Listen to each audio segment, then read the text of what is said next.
ឆ្នាំ2025ហើយតែមានបងប្អូនណាខ្លះមិនទាន់ជិះទិញទំនិញពីប្រទេសចិនអញ្ចឹងថ្ងៃនេះនាងខ្ញុំនឹងបរៀនបងប្អូនពីរបៀបក្នុងការទិញទំនិញពីប្រទេសចិនដោយខ្លួនឯងដោយមិនចាំបាច់ចេះភាសាចិនឬក៏មានលុយចិននោះទេជាមួយនឹង app យ៉ាង Super Purchase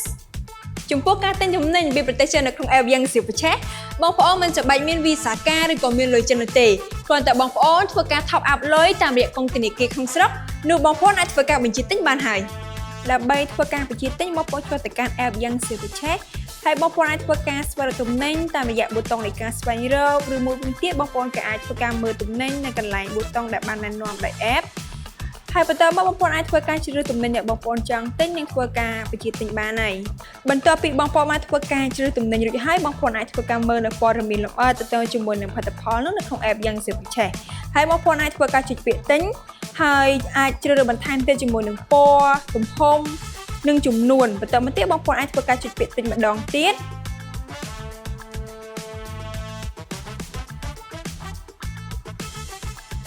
បាទតម្លៃនៃការដឹកជញ្ជូនក៏ធូរដែរ1គីឡូក្រាមថ្លៃដឹកអស់ត្រឹមតែ $1.2 ហើយបើទំនិញតូចៗក្រោម1គីឡូក្រាមវិញថ្លៃដឹកទៅតាមខាំជាក់ស្ដែងចាប់ពី$1,200រៀលឡើងទៅជាមួយនឹងរយៈពេលនៃការដឹកជញ្ជូនលឿនរហ័សហើយអាចធ្វើការតាមដានទំនិញដោយខ្លួនឯងផ្ទាល់នៅក្នុង app បានផងដែរសម្រាប់ព័ត៌មានបន្ថែមឬក៏ចម្ងល់ផ្សេងៗទាក់ទងជាមួយនឹងការប្រើប្រាស់ app យ៉ាង Super Purchase បងប្អូនអាចធ្វើការ comment ពាក្យចង់ចេះនៅខាងក្រោមវីដេអូនេះបាទ